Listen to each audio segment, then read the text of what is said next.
Muy buenos días, saludo a todos mis hermanos, a todas las personas que nos siguen, a la familia de la fe, con la paz del Señor. Que Dios sea bendiciéndonos, que Dios sea guardándonos y protegiéndonos, como hasta aquí lo ha hecho de manera providencial. Bueno, antes de compartir el mensaje que tengo para el día de hoy, quiero indicarle que, bueno, el tiempo está pasando demasiado rápido, ya se ha ido más de medio mes de enero y por lo tanto nosotros también estamos anticipándonos a la jugada, ¿sí? Estamos listos con nuestro rinconcito del amor para el mes de febrero, ese mes de romanticismo, ese mes en el que muchas parejas cumplimos inclusive aniversario de casados porque nos casamos precisamente en esas épocas. Así que ahí estamos ya listos, ahí haremos nuestras prédicas de los días miércoles, al menos no sé todavía de lo de los domingos porque tampoco sé qué va a pasar con esta situación de los contagios que siguen en aumento. Tenemos un 7 de febrero elecciones a las que debemos comparecer, así que hay que manejarnos con cautela. Me da mucha tristeza. Si alguien tiene un poco de ansiedad hasta cierto punto, ese soy yo, para volver aquí, a nuestra iglesia. Por eso hemos escogido este lugar para poder proyectar y que no nos olvidemos que esta es nuestra congregación en la cual debemos congregarnos ahora por estos medios, pero debemos seguir congregados y en sujeción a lo que nuestra iglesia así lo procura por el bienestar de todos. Bueno, estando todavía en el mes de enero, déjeme decirle que todos nosotros tratamos de tener unos objetivos, unas metas que cumplir como cada cierta época de nuestras vidas, ¿no es cierto? Pero el mes de enero es propicio para nosotros poder proyectarnos en ese sentido. Pero quizás hoy, en este año, ¿no es cierto?, que estamos arrancando este 2021, parece que hoy debemos actuar con mucha mayor sensatez, o que quizás el espectro de lo que podría suceder, ¿sí?, en nuestras vidas hoy es un poco más amplio. ¿Por qué? Por lo vivido en el año anterior, ¿no es cierto? El año anterior, a estas alturas, de segunda, tercera semana de enero, ya teníamos nuestros objetivos, nuestras metas, nuestra hoja de ruta, ¿no es cierto?, en el trabajo, en la familia, en todos los aspectos en los que de una u otra manera nos hemos proyectado. Pero claro, no considerábamos, ¿sí?, el enorme tropiezo, la enorme dificultad que apenas un par de meses después apareció. Así que por eso digo, creo que hoy debemos tener mucho más claro el cómo fijarnos las metas y cómo tratar de lograrlos, ¿no es cierto?, los objetivos que tengamos, a sabiendas de que vamos a tener, de que podríamos tener dificultades como las que ya hemos vivido, tanto partiendo, por ejemplo, del hecho de la salud, ¿no es cierto?, en el fin de semana último, es decir, hace 3, 4 días, por ejemplo, yo recibí unos mensajes muy, muy dolorosos, muy tristes, de personas que ya han fallecido, ¿no es cierto? Por algún tiempo ya hubo un paréntesis en la vida en la que ya no era muy repetitivo, muy común el recibir los mensajes, ¿no?, de que por tal persona que oramos inclusive, o por tal o cual otra persona que estuvo con un contagio, que tuvo una salud quebrantada, falleció. Y digo, hubo un paréntesis de paz, de tranquilidad, pero nuevamente están apareciendo esto, y digo, yo recibí el fin de semana pasado algunos mensajes, un par de mensajes en este sentido. Entonces es triste. Entonces, una de las situaciones que son inciertas para este año que estamos comenzando es precisamente la situación de salud. Por un lado, la salud personal, ¿no es cierto?, de nosotros, nuestras familias, las personas que conocemos, y por otro lado, la condición de cómo enfrentar la salud de parte del gobierno, ¿sí? Un gobierno que, dicho sea de paso, en nuestro país está de salida, y parece que por todas estas dificultades que ha tenido que afrontar, están más con el ánimo de salir y dejar el peso de esta tremenda responsabilidad al gobierno que entra, ¿no es cierto? Entonces, no es que hay un plan para enfrentar la situación, ¿sí? Y todo esto obviamente dificulta en la salud. En lo laboral la situación es extremadamente crítica, ¿sí? Siguen perdiéndose fuentes de trabajo, negocios siguen quebrando, ¿sí? Cuando parecía que había un poco de reactivación, nos damos cuenta que las condiciones, por ejemplo, de créditos, etcétera, etcétera, son extremadamente complicadas, ¿sí? No es que hay la facilidad que se pensaba o que se anunció o que se dijo que va a haber una reactivación con un crédito fácil de obtenerlo y a largo plazo. No es así, al menos hasta hoy, no es así.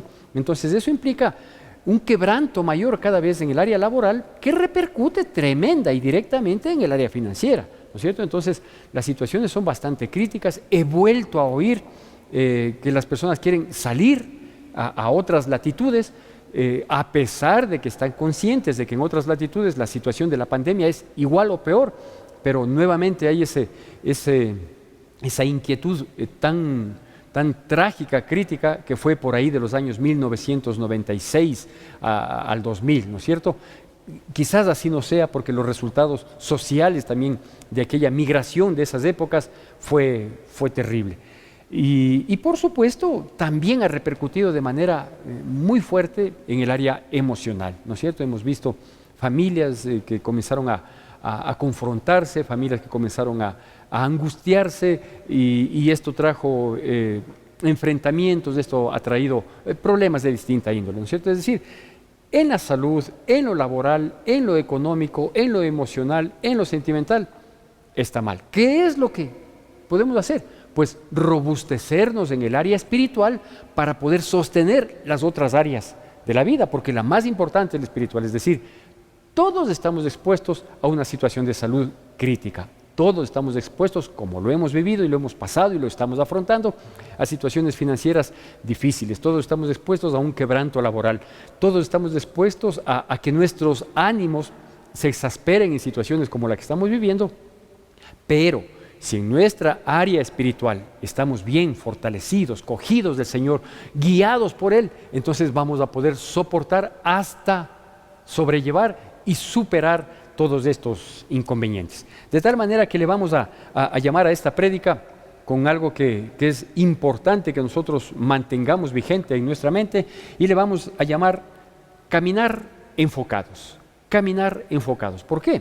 Porque cuando uno sabe lo que quiere, ¿sí? Uno tiene que mantenerse bien enfocado, puesto la mira donde tenemos que ir, de tal manera que aunque en el trayecto existan dificultades, problemas, etcétera, etcétera, pues podamos enfrentarlas y afrontarlas. Para ese efecto, vamos a hacer la lectura de la palabra de Dios en el libro de Hebreos, capítulo 12, versículos del 1 al 6.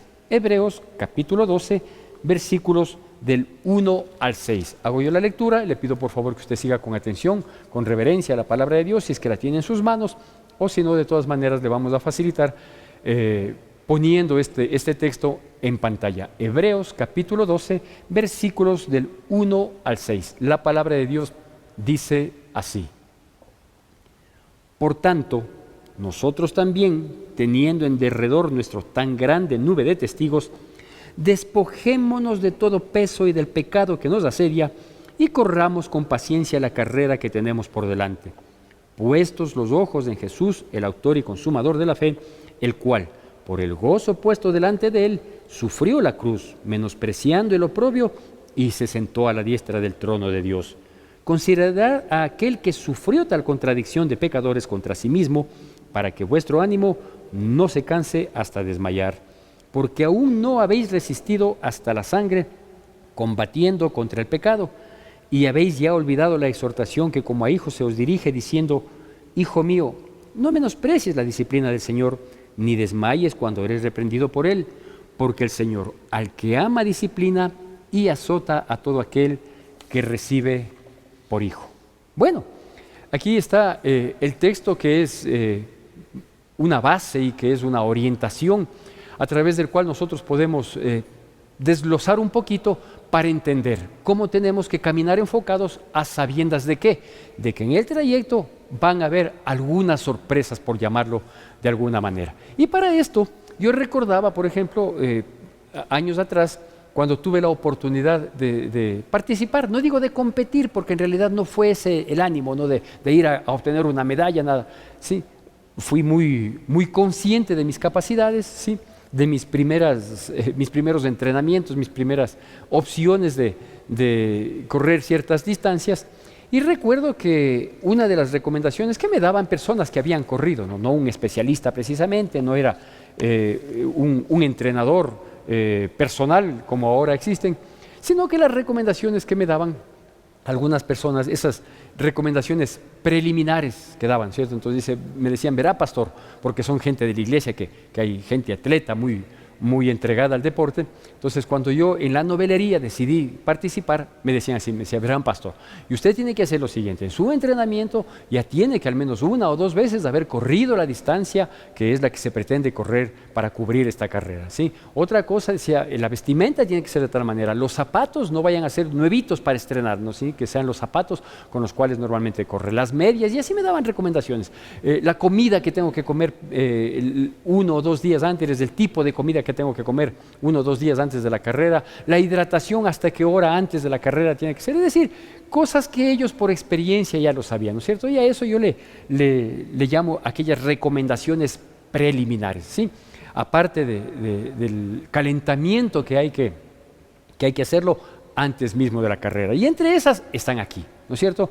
Antes de caminar enfocados y saber cuál es la meta que queremos alcanzar, los logros que queremos para este año 2021, entonces aquí vienen algunas recomendaciones preliminares. Pues una es que nos dicen que nosotros estamos viviendo y corriendo esta carrera de la vida, y hay muchas personas que tienen los ojos puestos en nosotros. Dice que nosotros tenemos una gran nube de testigos que está en derredor de nosotros y que nos están mirando, ¿no es cierto? Es decir, uno no puede darse el lujo de vivir la vida diciendo, chuda vida que tengo y yo vivo como quiera que yo quiera vivir, sí, comamos y bebamos porque mañana moriremos.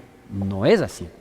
Pues déjeme decirle que la historia nos ha dicho que efectivamente la conducta de vida que nosotros tengamos y mantengamos en toda nuestra vida, eso va a repercutir en gran manera en todas las personas que vienen principalmente detrás de nosotros, es decir, en las siguientes generaciones, ¿sí? La conducta de vida que yo tenga va a repercutir en la conducta de vida que tengan mis hijos. El ejemplo que yo les deje, bueno o malo, tristemente también, ¿no es cierto?, va a repercutir en nuestros hijos. Entonces, en nuestros hijos, en las personas que están en nuestro entorno, de inicio digo la familia, porque obviamente es el entorno social más cercano, pero también va a repercutir en lo que miren, por ejemplo, nuestros compañeros de trabajo, nuestros compañeros de universidad, de colegio, nuestros vecinos. Es decir, donde nosotros nos movemos, siempre hay personas que con atención mucha o poca, ¿sí?, están pendientes de lo que nosotros hagamos y decimos. Y más aún, cuando nosotros sabemos, ¿sí?, que las otras personas nos miran como cristianos, ¿no es cierto? Es decir, si normalmente la gente reacciona de tal manera frente a estos estímulos, sí, veamos cómo reacciona el cristiano. Sí, no dice que es cristiano, no dice que es cristiana, no que esto, no que aquello, ¿no es cierto? Entonces, nosotros debemos ser conscientes de eso, ¿sí? Y como tal, tratar de considerar que efectivamente nosotros debemos dejar un muy buen legado, un muy buen ejemplo, ¿no es cierto? Entonces, por decirle, si en la situación crítica que se está viviendo, porque es así, lastimosamente sigue así y no se avisora un mejoramiento en este sentido, ¿sí? Nosotros como cristianos nos desesperamos y nos echamos a morir y comenzamos a pegar gritos y nos volvemos víctimas de las circunstancias y comenzamos a declarar cosas que no tienen nada que ver con aquellos que tenemos un Dios. Y un Dios que tiene una palabra para guiarnos y cuya palabra contiene promesas para sostenernos, ¿no es cierto? Entonces, yo debo manejarme correctamente. Entonces dice, mira que hay personas en derredor, hay una gran nube de testigos que nos están mirando, ¿no es cierto?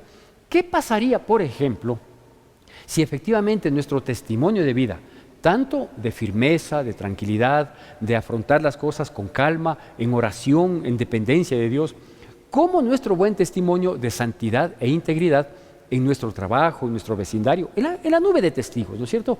¿Qué pasaría, digo yo, hoy, si a lo mejor no les predicamos por cualquier pretexto que tengamos, que no debe ser así, pero pensemos que así fuera, pero que la gente mira nuestro testimonio, mira nuestra actitud, mira nuestro comportamiento, nuestras reacciones, nuestras palabras, ¿sí?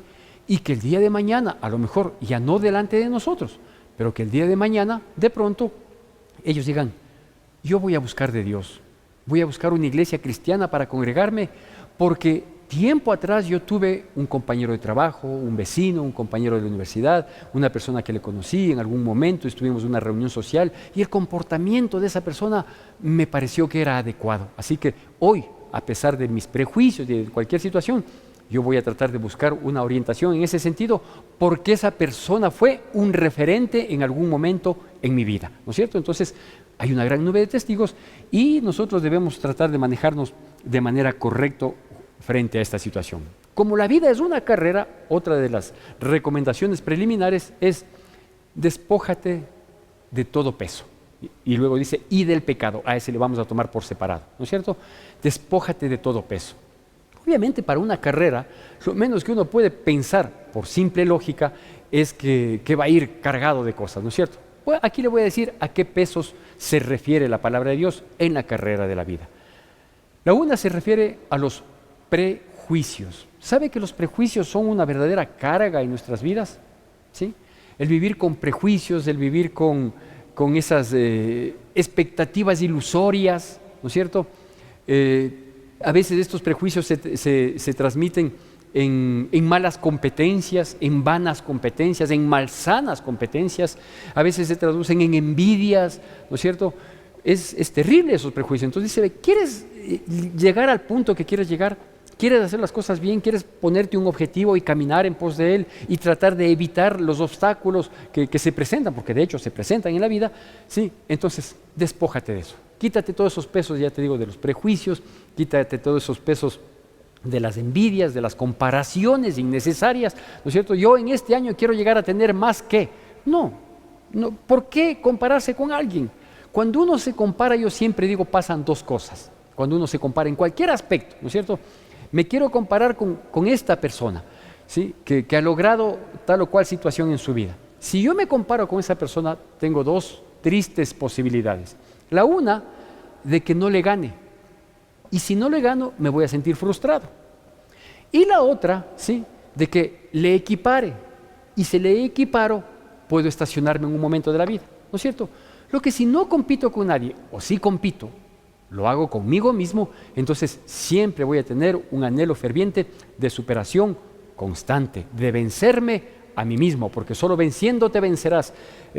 Una de las frases que adornan una de las instituciones colegiales prestigiosas de la capital del Ecuador, ¿sí? Bueno, entonces hay que despojarse de esos pesos innecesarios. Y entre esos pesos, le digo, pues precisamente están los prejuicios, las comparaciones, el qué dirán, ¿no es cierto? Entonces, por el qué dirán, tal pues, vea, ¿qué dirá el que sabe, el que manda, el rey de reyes y señor de señores?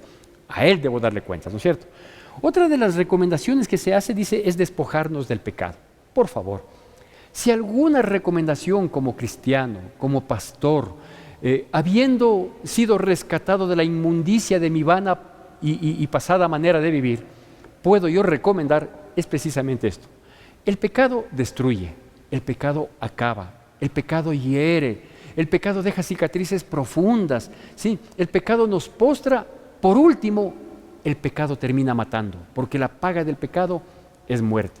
Entonces, dejemos, apartémonos, que ese sea un propósito en este año y desde este año hasta la venida de Cristo, ¿sí?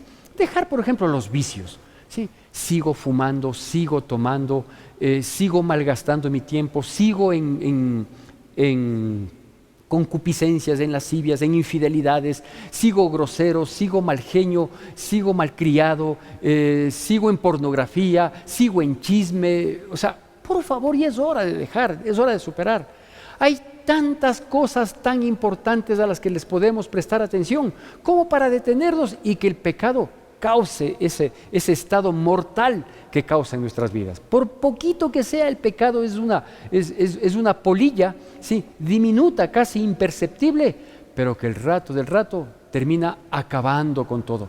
Así es el pecado. Entonces aquí nos dice, despojémonos de todo el peso, ¿sí? Como por ejemplo prejuicios, envidias, etcétera, etcétera, ¿sí? Y del pecado. El pecado va a ser un constante tropiezo, una constante tribulación en nuestras vidas. Entonces, ya ya, al menos de los que estamos conscientes, de los pecados que tenemos conciencia, de los pecados que tenemos bien claro, de los que cuántas veces hemos dicho, sí, yo reconozco, sí, yo reconozco y nunca terminamos de cambiar, ¿no es cierto? Entonces, despojémonos. ¿Cómo lograrlo?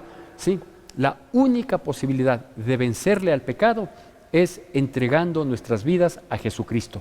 No hay otra, ¿no es cierto? Si usted dice, no, yo estoy en ese proceso, sí, ya consulté con un orientador, ya consulté con una bruja, ya consulté en el horóscopo, ya consulté.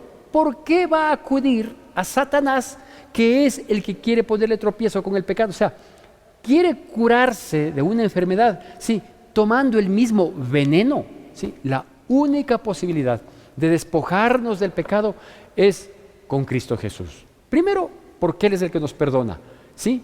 Y Él ya llevó el precio y la consecuencia del pecado en la cruz del Calvario, aunque Él no era pecador, ¿no es cierto? Entonces, primero, porque Él nos perdona. Y segundo, porque Él es el que tiene el poder para tener controlado el pecado en nuestras vidas, ¿no es cierto? Entonces, por favor, despojémonos, si es que queremos correr y caminar enfocados como corresponde. Y el último aspecto que nos pide aquí como una medida preliminar, como una recomendación preliminar, ¿sí?, es que nosotros corramos la carrera con paciencia. Cuando habla de paciencia, y disculpe que aquí me va a ir conociendo un poquito, cuando habla de paciencia no está diciendo que se levante a las 10 de la mañana, porque hay que hacerlo con paciencia, ¿no es cierto? Que se levante a las 10 de la mañana, que se demore hasta las 12 del día para desayunar, por lo tanto ya no va a almorzar con el resto de la familia, sino que tiene que almorzar a las 4 de la tarde y almuerza solo, ¿sí? Y recién a las 5 termina de bañarse, de vestirse, para ver qué hacemos. Eso no es paciencia, eso se llama lentitud, negligencia, ¿no es cierto? Cuando la Biblia está diciendo que corramos con paciencia, está diciendo que nosotros debemos tener un plan de carrera, un plan de vida, ¿no es cierto?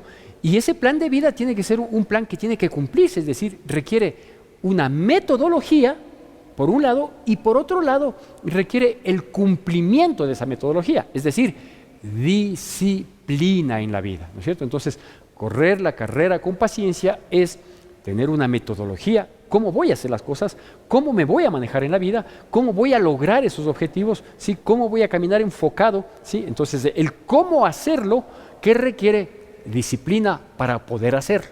Eso es lo que nos dice cuando nos dice corramos la carrera con paciencia, ¿sí? No está hablando de lentitud, no está hablando de negligencia, no está hablando de vagancia, para nada. ¿Por qué lo asevero esto? Y usted me dirá, ¿en qué parte de la Biblia dice eso? Y le voy a decir, en todas partes, porque la Biblia es inspirada por Dios y Dios jamás contaría ni con vagos, ni con lentos, ni con gente que se toma su tiempo, ni con gente que deja para mañana lo que puede hacer el día de hoy. ¿Sí? Ya, entonces vamos ahí. Con estas recomendaciones preliminares, permítame compartir entonces 3 aspectos que son claves para poder caminar enfocados, ¿no es cierto? ¿Cómo podemos entonces caminar enfocados? Bueno, la Biblia nos dice, puestos los ojos de Jesucristo, el autor y consumador de la fe, ¿sí? El cual, por el objetivo puesto delante, eso le vamos a dejar para luego, ¿no es cierto? ¿Cuál es el primer punto? La primera recomendación, ¿sí? La mira en Jesús. ¿Por qué debemos poner y mantener la mira en Jesús? Primero, porque nuestra carrera la estamos realizando en un mundo de tinieblas, en un mundo de violencia, en un mundo de injusticia, en un mundo de corrupción, en un mundo de malsana competencia, ¿no es cierto? Entonces, en un mundo de tantas tinieblas, pues necesitamos luz. ¿Y quién es la luz del mundo? ¿Quién es la luz que puede guiar nuestras vidas para no tropezar? Es precisamente Jesucristo. Entonces, si yo mantengo los ojos puestos en Jesucristo, a pesar de las densas tinieblas en las que nos debatimos en el día a día en este mundo, sí, la luz de Cristo me va a alumbrar para no tropezar, para poder dar pasos seguros, uno tras de otro, mantenernos ahí, ¿no es cierto? En primer lugar. Y en segundo lugar, porque dice la palabra de Dios que Jesucristo, se mantuvo firme e inclusive no consideró, ¿sí?, el dolor, el quebranto que tuvo que enfrentar, porque tenía bien clara cuál era la meta que tenía por delante, ¿no es cierto? Entonces, Jesucristo es el mejor ejemplo de ímpetu, de ganas, de perseverancia, de constancia, hasta llegar al cumplimiento del propósito que Él tenía, ¿no es cierto? Entonces, La mira en Jesucristo. ¿Sabes cómo se camina en esta vida? Pues como Jesucristo. ¿Sabes cómo se enfrenta a las injusticias en esta vida? Pues como Jesucristo. ¿Sabes cómo perdonas para poder caminar liviano? Pues como Jesucristo. Entonces, por eso debemos mantener, por eso y por un sinnúmero mayor de razones, debemos poner la mira en Cristo Jesús. El segundo aspecto que nos menciona la palabra dice: considerad a aquel que sufrió tal contradicción de pecadores contra sí mismo, para que vuestro ánimo no se canse hasta desmayar. Para que vuestro ánimo no se canse hasta desmayar. ¿Cómo se llama este segundo punto? Pues este segundo punto le vamos a llamar ánimo incansable. Ánimo incansable. Y déjeme decirle que qué importante es, y en este tiempo ha resultado pues mucho más claro, qué importante es el hecho de que nosotros mantengamos un buen ánimo y que no declinemos, que no decaigamos, ¿no es cierto? Yo siempre suelo decir que es necesario que nosotros estemos fervientes en espíritu. ¿Por qué? Porque todas las circunstancias que vivimos y que nos ha tocado vivir mucho más en esta situación de la pandemia, ¿sí? Con todo lo que de ahí se ha derivado, pues todo conduce, todo ayuda, todo forza a que más bien nosotros, declinemos, desmayemos, perdamos ganas de vivir, de emprender, de salir adelante. A veces nos postra este tipo de situaciones en que uno dice, yo cuelgo los guantes, boto la toalla, ya no doy más, ¿no es cierto? Porque obviamente las situaciones no son fáciles, pero cuando uno tiene un ánimo incansable, la situación cambia. Ahora, no es fácil obtener ese ánimo incansable, ¿no es cierto? O sea, no se trata solo de ponerle ganas, que sí en parte lo es, pero no es todo, ¿no es cierto? O sea, levantarme cada mañana, saber que las deudas se van acumulando, saber que no tengo para pagar el arriendo, que no tengo para pagar una cuota, que no hay seguridad en el pan de cada día para llevarlo a mi mesa, para mi familia, para mí, ¿no es cierto? Que las puertas se van cerrando de las distintas posibilidades que son necesarias, pero que se van cerrando.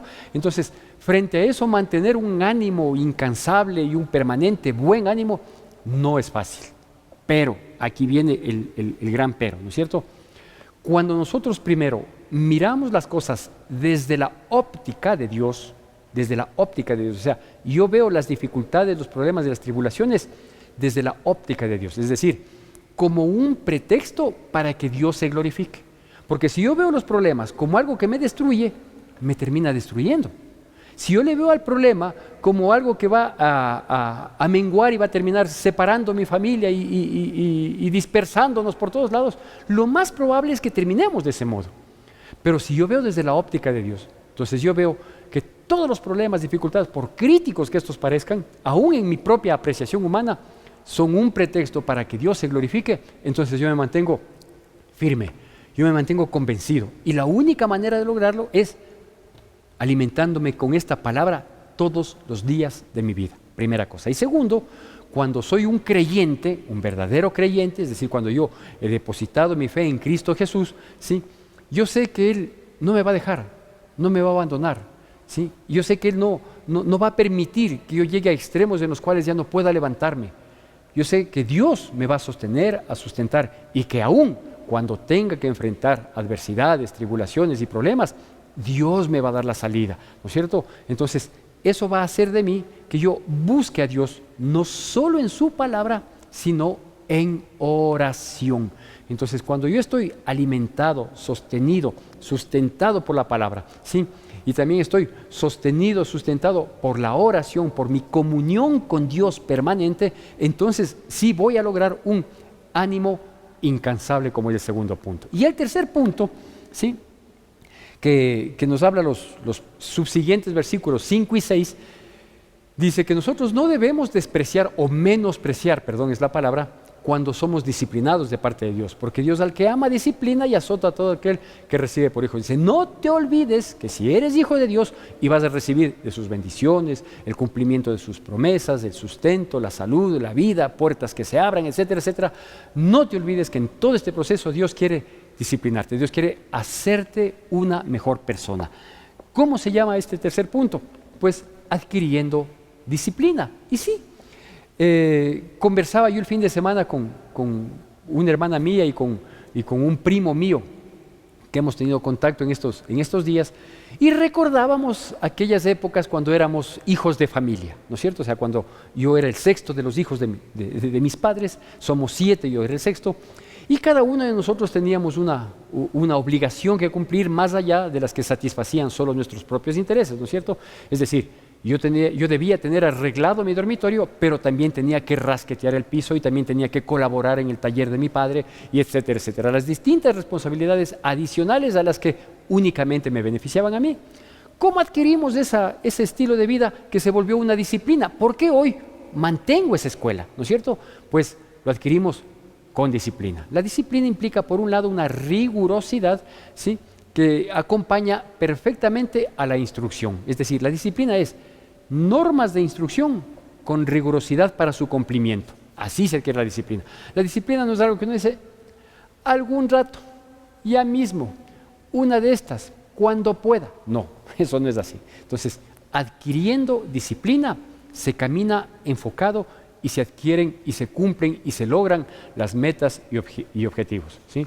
Entonces, por dar un ejemplo, ¿no es cierto? ¿Sí? Yo en este año quiero gastar menos en médicos, en las consultas médicas, en exámenes y en medicina, porque además quiero sentirme saludable. Tenga una disciplina deportiva.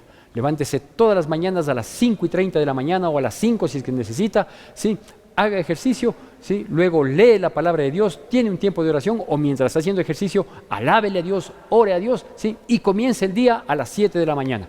Todos los días 5 de la mañana. Y va a ver, no solo como es saludable, no solo como evita gastos, no solo como comienza perfectamente bien fortalecido, con un ánimo incansable el día, ¿sí?, sino va a ver cómo inclusive las puertas se le abren. ¿Por qué? Porque adquirió una disciplina. Pero si usted dice, este año yo quiero bajar de peso, en marzo voy a comenzar a comer fruta, y mientras tanto, ¿no es cierto? Entonces la disciplina implica, tener claras las instrucciones y ser rigurosos en el cumplimiento de esa instrucción. Entonces, ahí es disciplina. Porque a través de la disciplina Dios nos hace crecer como personas. A través de la disciplina nosotros vamos siendo formados para ser identificados como hijos de Dios. ¿No sabes que Dios, al que ama, disciplina y azota a todo aquel que recibe por hijo? Si logramos caminar enfocados, ¿sí?, también nos daremos cuenta que vamos caminando con paso firme, siempre cogidos de la mano de Dios, puestos los ojos en Jesús, el autor y consumador de la fe, manteniendo un ánimo incansable y sobre todo tratando de ser mejores personas, adquiriendo disciplina. Que Dios bendiga poderosamente sus vidas en Cristo Jesús, y si Dios lo permite, nos veremos el próximo día domingo.